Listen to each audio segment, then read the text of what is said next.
ICC representatives as of January 2025 have been going in and out. Labas-pasok sila sa ating bansa. Hinahayaan lang natin. Hindi ko po, hindi ko po alam yung pagpasok at paglabas nila. Meron po wala akong kaalaman sa pagpasok at paglabas. Marahil, sa kanilang pag-iimbestiga, labas-pasok sila rito. Ngunit wala akong nagsasabi sa akin na ICC po yung labas-pasok dito. Wala pong akong report sa immigration. Wala po akong report sa ating Kayo po nagsabi, kaya ako nalaman na may ICC representatives na labas-pasok dito sa ating bansa na hindi tayo umaalma, hindi tayo nagre-reklamo.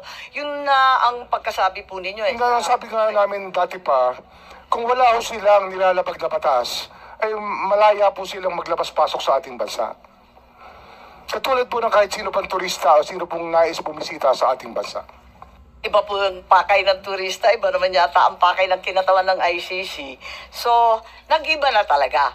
Sa bandang January ng 2025, hinayaan na natin sila na lumabas-pasok dito sa ating bansa. Ganun po ba? Hindi po wala tayong hinahayaan, hindi lang ho tayo nagtatanong kung hindi natin tinatanong ang lahat ng labas-pasok dito kung sila po ay ICC. Pero kasi nga, sa dami po ng labas-pasok sa atin, hindi po natin tinatanong.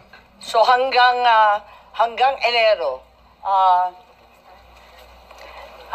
Enero nitong taon, talagang maliwanag na